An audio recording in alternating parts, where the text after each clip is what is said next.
If your school caught your kids dealing with drugs, doing self-harm, struggling with anorexia or bulimia, would you want them to tell you?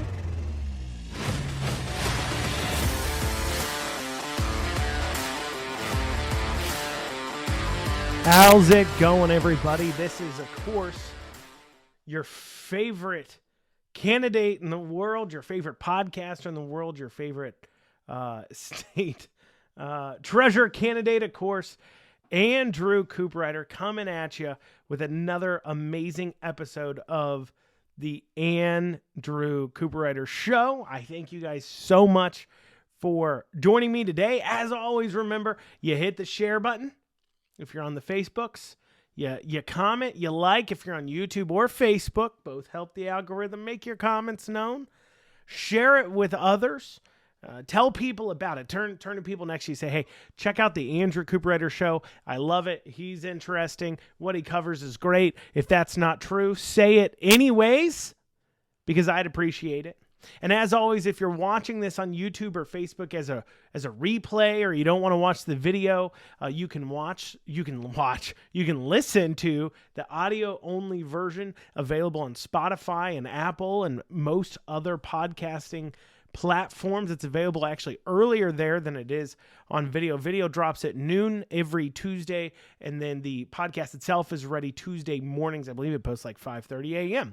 And so you can check it out there if you want to listen to it in the car. You can share that with others. Regardless, I thank you guys for joining me. We've got some really great topics to cover today. We've got two elections I'm going to talk about. One is the Jay Williams, Teresa Barton State Senate race, mainly just because, well, a little funny turn of events. We'll talk about that here in a second.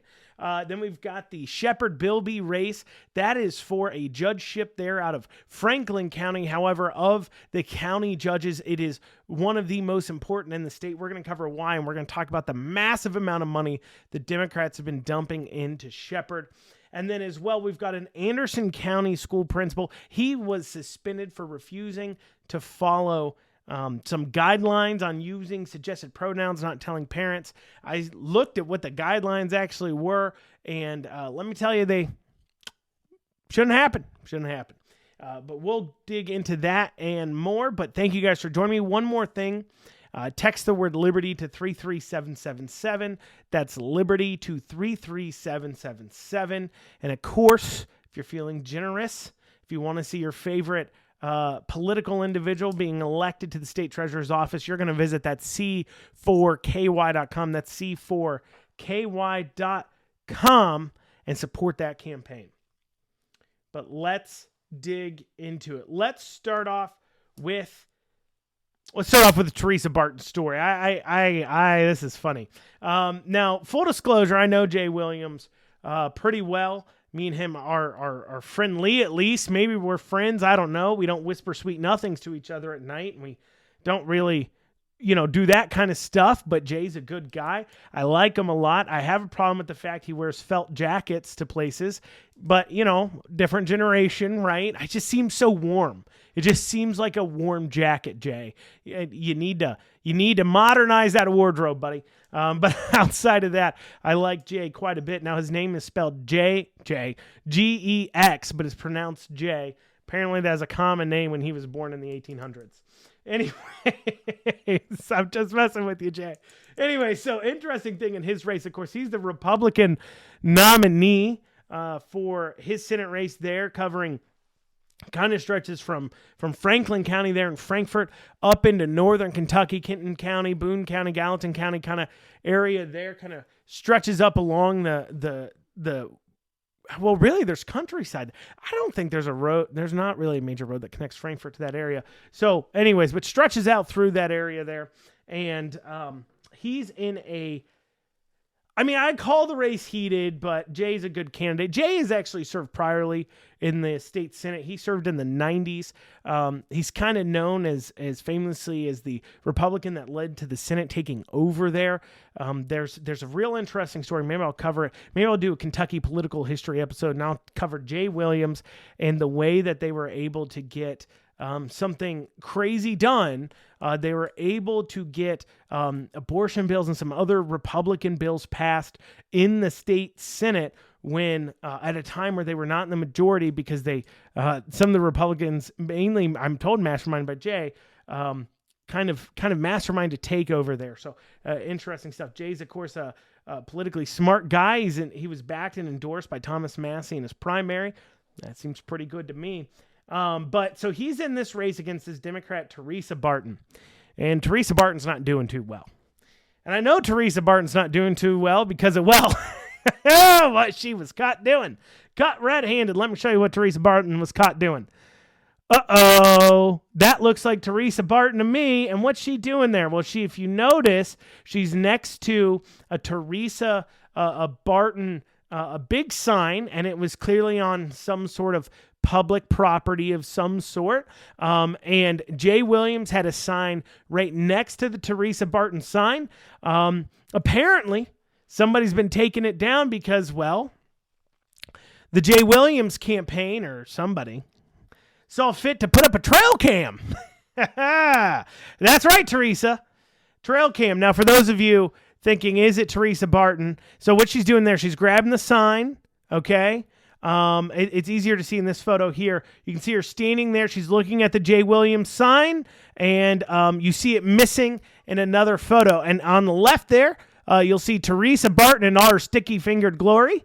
And then on the right, that is the character who was caught stealing Jay Williams's yard signs. Now, I'm sorry. Let me be specific. Teresa Barton, if this isn't you,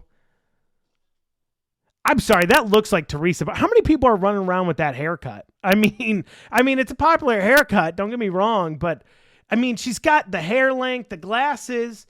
I mean, here in this photo, you can tell she's wearing glasses.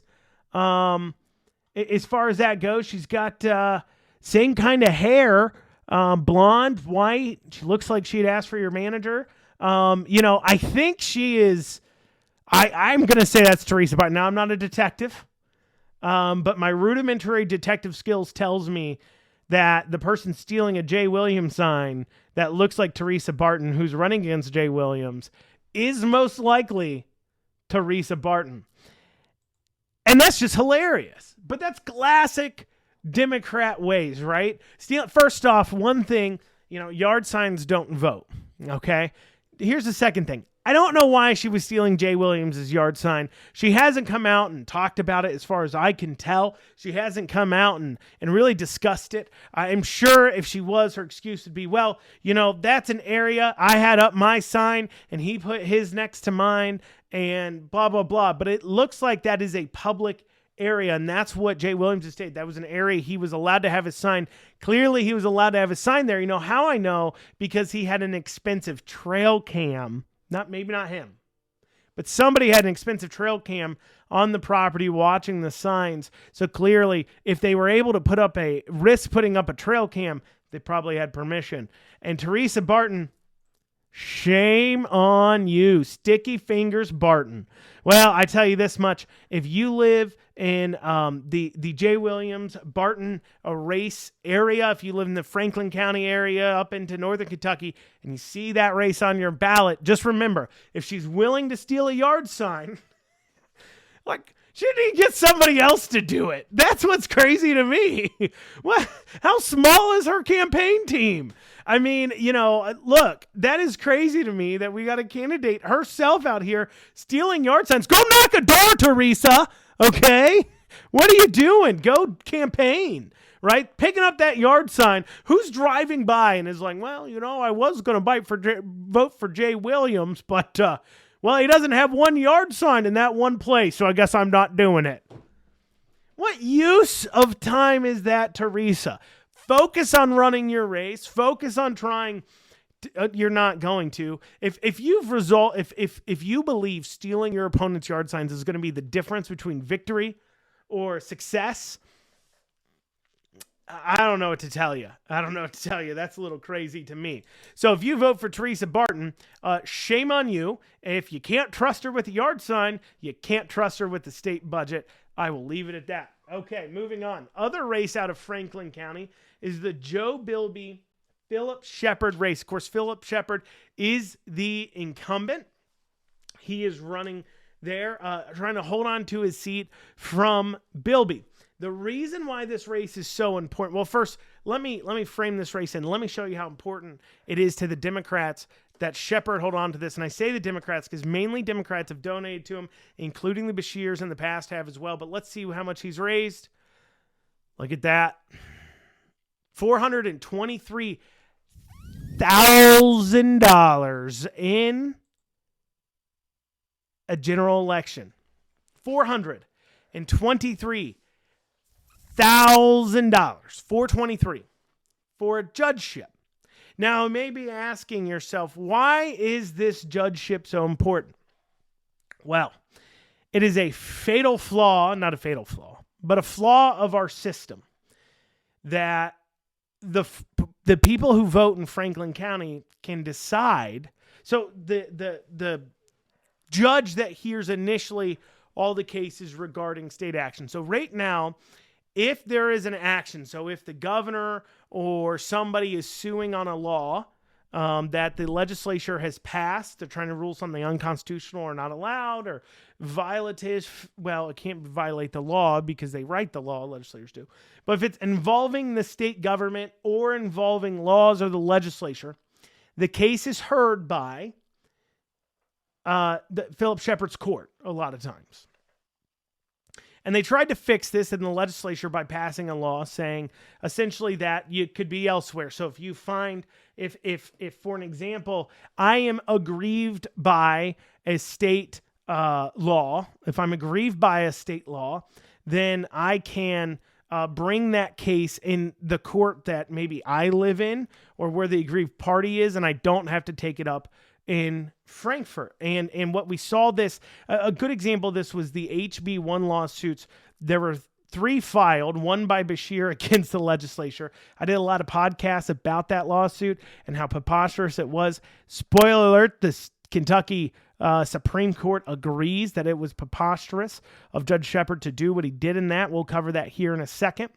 But there was also a few other suits brought, one in Georgetown and one in Boone County regarding HB1 from about 2 years ago. And that was the law controlling what old Dandy Andy, did as far as the lockdowns and mandates and stuff. And the legislature, if you remember, they passed HB1 to rein him in. And then the law was injunctified. I don't know what that means. The Supreme Court also didn't quite understand what was going on there because what happened was Andy Bashir himself sued the legislature to injunctify. See, you got to understand how our government works, why this is so weird. So legislators pass a law. Then the executive branch has to carry it out. I don't know who Andy Bashir was injunctifying because what he was doing is he's trying to sue the legislature over a law that they passed, but that doesn't make sense because after they pass the law, they don't do anything. They don't enforce it. Andy enforces it. So how it should have happened was that they passed the law. Andy tries to ignore the law. A citizen, an aggrieved party, then sues Andy in court for not following the law, and then that's hashed out. However, Andy went to the courts to injunctify the law, and it was really weird to the point where even the state Supreme Court ruled saying that Shepard was way out of bounds when he not only did he allow the case to continue, but he granted an injunction on a law from becoming law. And that doesn't make sense because once again, you got to have a case. You got to have a aggrieved party. You got to have something. Andy Bashir's not an aggrieved party because they're checking his power. It isn't until he does something, then somebody sues him, that then it becomes an aggrieved party. And I like I said, I did a lot of videos on that, dig into it. But, what happened is those cases, these 2 other cases, Boone and down in Scott and Boone, they opened up cases. And what happened is that one of the first things the state tried to do was get the cases moved into the Franklin County circuit there because, there's this case already going and that's where it's supposed to go and yada, yada, yada. The case was heard, though. Ended up the Boone County judge said, no, this is involving Boone County. We're going to have this case here with Beans there, Richard Hayhoe at Beans, and they hashed the case out there and basically forced the Supreme Court to come out with their ruling. They were trying to avoid it because they knew they had to rule in the favor of the legislature, but all those liberals on there, they really wanted the mandates to stay in place, but the law didn't agree with it, and so they tried to slow it down. But for about 6 to 8 months, it was unclear what the mandates were because... and whether they are legal or allowed, because Judge Shepard went way outside his bounds as a judge. But that's not the first time he's done this. Another example of a case that Judge Shepard has overheard is involving these educational opportunity accounts, EOAs. And this case is getting argued in the state Supreme Court, but Shepard first argued, and then I believe it was overturned, but he first argued that EOAs should be not allowed. Now, what are EOAs? Educational Opportunity Savings Accounts. What they were is that it was the ability to create a nonprofit.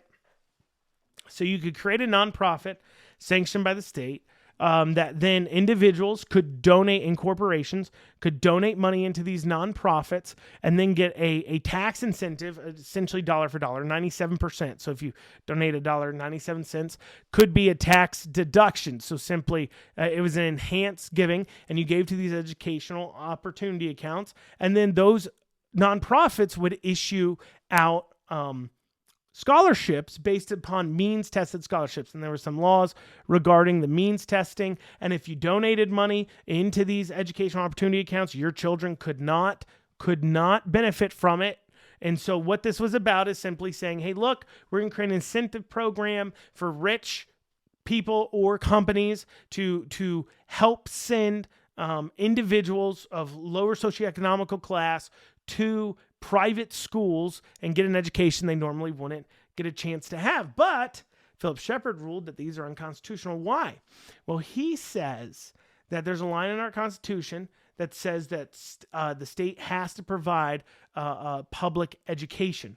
And that's been interpreted to mean that public funds or public dollars cannot go to private schools, so like school choice. This is being a hampering effect here in Kentucky. However, educational opportunity savings accounts, he believes, this is what Shepard believes, he believes that by allowing you to donate into a nonprofit, and then that nonprofit giving out scholarships, by creating a tax incentive, that somehow now is taking money out of the public schools. Why? Well, because you've got the kids now can opt to not go to the public school. Now, let me say that again. Because, okay, first, understand this. So let's say there's a nonprofit without the tax incentive. Right now, legally, that nonprofit could provide grants and scholarships to anybody they'd want to. A lot of private schools even do that now. They offer grants and scholarships to kids based upon a merit of factors. So there's no doubt that it's completely constitutional for you to donate money to whatever cause you want. So what Shepard has said is that, well, it's the incentive portion. So if the state's going to incentivize it, now that becomes unconstitutional. That doesn't make any sense. So because the state is going to create a tax refund for people to donate to sending poor kids to school, and now these kids have a choice of going to being stuck in underperforming public schools or getting to go to private schools, now that becomes unconstitutional because those kids aren't being forced to go to that school now that they have options. That's now unconstitutional. That doesn't even make sense. And I got a feeling the Supreme Court, which is about to rule on this as I'm recording this upcoming week, I got a feeling they're going to agree with me, maybe, if they haven't become completely political, useless hacks. And trust me, there's some of them on the board. I'm looking at you, Keller, Supreme Court. By the way, if you live in the Northern Kentucky area and you've got Joe Fisher versus Keller on your ballot, you're choosing Joe Fisher. That's who you want to choose there. Keller is a crazy liberal.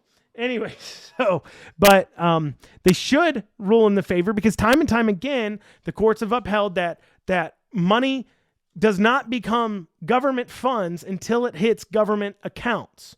Okay, so the government's never seeing this money. So if you offer a tax cut or tax incentive or some sort of tax subsidy to say, well, you get this amount off your tax if you do X, Y, Z, the money they would have given to the government is not the government's. This has been upheld time and time again in court. That money the government has never taken into their coffers is not theirs.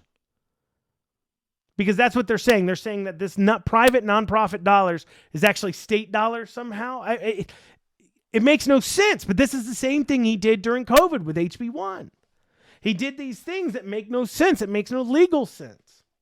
But of course, he is legislating from the bench. He's an activist judge, and that's why all the Democrats give him so much money. Because they look to him to legislate from the bench, because that, to the Democrats, is one of the most important races in the state right now. Because they don't have the House, they don't have the Senate,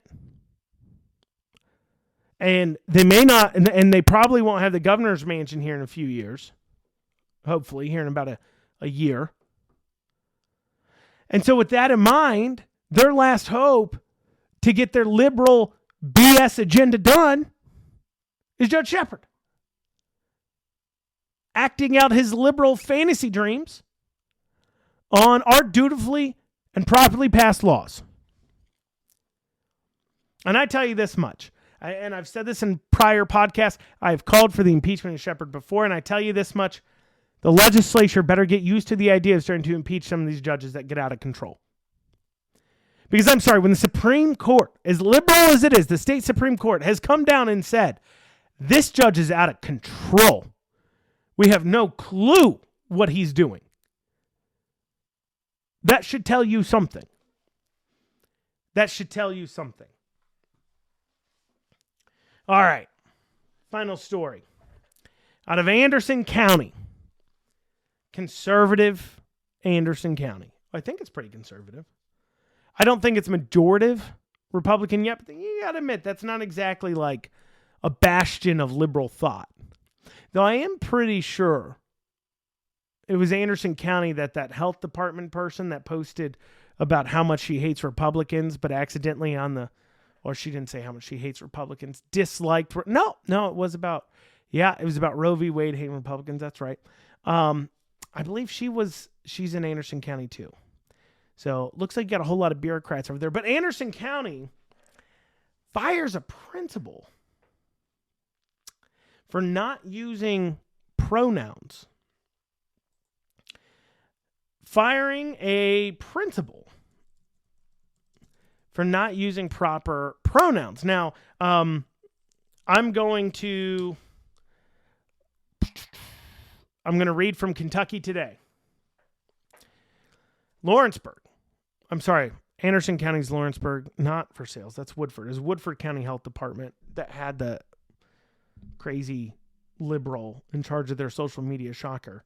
Anyways, Lawrenceburg, an Anderson County educator who is also a Kentucky Baptist pastor, is taking a moral stand on an issue of being told to refer to students by their suggested pronouns and not being allowed to tell the child's parents if the request is made.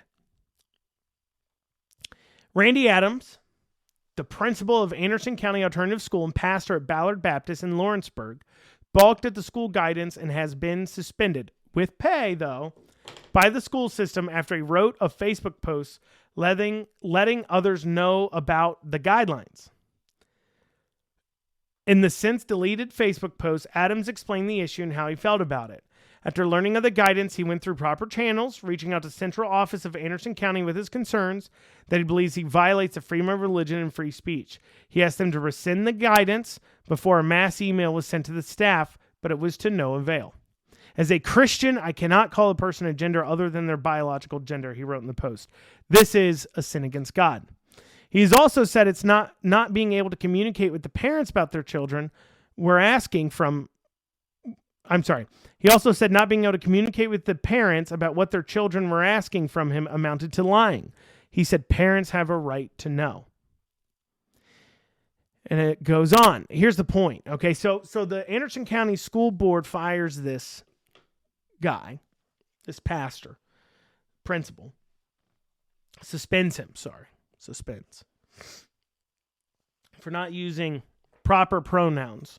And they cited the State Board of Education guidance. I found that education guidance, and I found update in September 2022. And I found what he was talking about. Let me read it to you. Is it ever appropriate? Guys, this is Kentucky, keep in mind. This isn't California. It's not Canada. It's not some liberal state I don't got to worry about. This is why we got to worry about this stuff, guys. I hate seeing that online. I hate seeing these people be like, why are we worried about this? Why do we care? Because it's coming here. And then they use your tax dollars to force it onto you. We're going to go back to that in a second. They use your tax dollars to force it onto you. And it's bad for kids. It is. It's bad for children. The stats show it. It is not good to teach children that their body they should not feel comfortable in. It's not good to teach children to hate their bodies. And it's not good to create a safe space for people to deal with this. This is an extreme mental health issue. And not engaging the parents is wrong, but is that what's actually going on? Let me read the guidance. Is it ever appropriate for a school to disclose sexual orientation or gender identity to a parent/caregiver? This is from the Kentucky Department of Education. In some instances, it may be appropriate for school leaders to disclose sexual orientation or gender identity to parent or caregiver. Whenever possible, schools should seek to avoid an involuntary disclosure by providing support to students and encouraging them to self-disclose when they feel safe to do so. Let me ask you this. If your kid was dealing with depression issues at school, if your school caught your kid cutting themselves in the bathroom, if your school caught your kids dealing with drugs, doing self-harm, struggling with anorexia or bulimia, would you want them to tell you? Should they tell you? Of course. Even the farthest left liberal would say that, yes, if my kid was caught cutting themselves in school, I would want to know so I can make sure I get them the proper help. But instead, for some reason, gender dysmorphia, an actual issue. I mean, I can tell you this. If they even think your kid, I have a son, if they even think your kid has a whiff of ADD or ADHD, they call you in. They tell you all about it.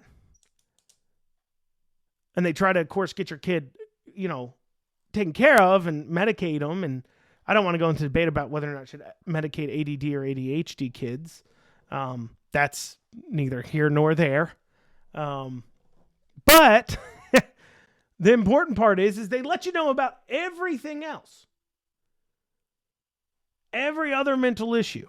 Every other concern with your child. But this one issue, they don't want to tell you about.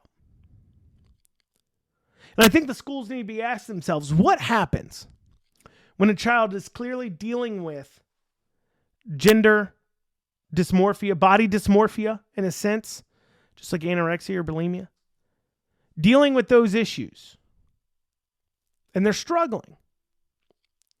And then that leads them to committing suicide or self-harm at home. Are you going to be held liable as a school?